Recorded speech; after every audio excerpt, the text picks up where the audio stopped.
Good morning प्यारे बच्चों, मेरा नाम है जसवीर। मैं प्रवक्ता हूं श्री विश्वनाथ इंटर कॉलेज कलान का। और आज आप लोगों के सामने एक विषय लेके आया हूं। इस विषय का नाम है कंप्यूटर विज्ञान। और कंप्यूटर विज्ञान विषय के अंतर्गत आज हम लोग जानेंगे कि ऑपरेटिंग सिस्टम कैसे कार्य करता है। इससे पहले कि हम पढ़ना शुरू करें कि ऑपरेटिंग सिस्टम कैसे कार्य करता है, आशा यह है कि आप लोगों को मूलभूत चीजों के बारे में ज्ञान होगा।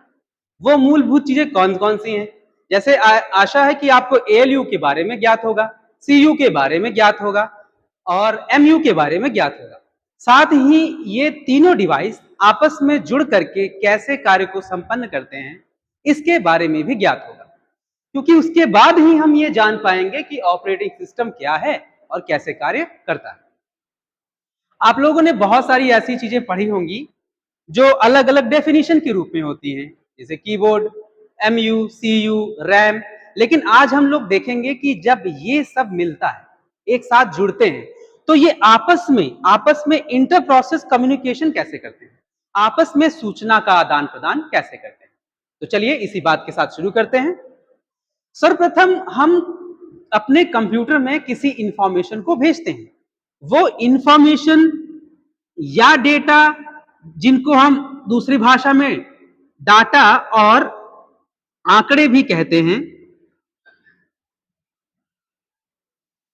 ये कीबोर्ड और माउस के माध्यम से कंप्यूटर के भीतर भेजा जाता है।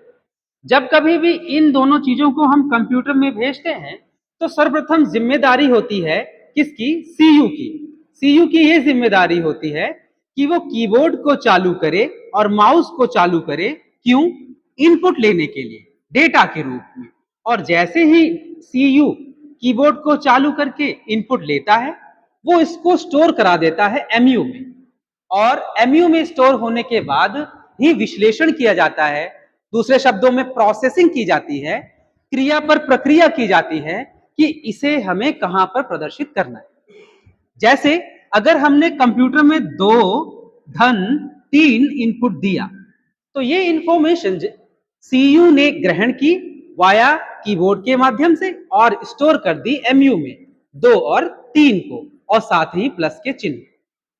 इसके बाद बारी आती है कि 2 और 3 है क्या? ये एक नंबर्स हैं और उन पे कार्य क्या करना है? प्लस का कार्य करना है।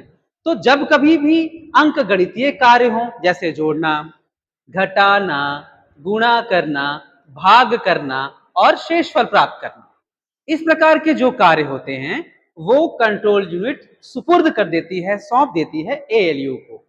क्योंकि एएलयू का नाम ही होता है अरिथमेटिक लॉजिकल यूनिट, अर्थात अंकगणितीय और तार्किक क्रियाओं को करने वाली यूनिट।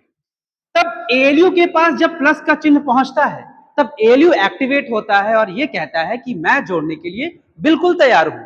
अरे मुझे इनपुट तो दो, डेटा तो दो।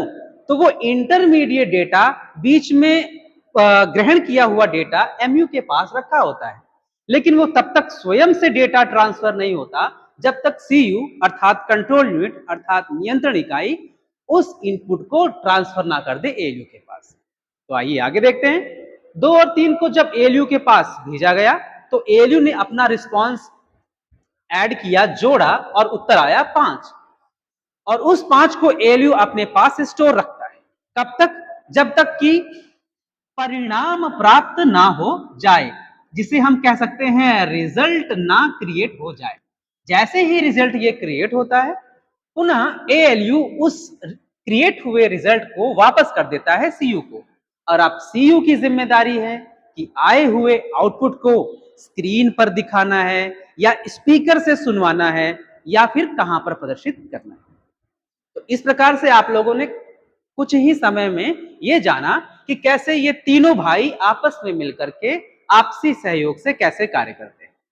तो आशा करता हूं कि ये वीडियो आपको समझ में आई होगी। इसी वीडियो का अगला भाग अभी आपके सामने प्रस्तुत होता है।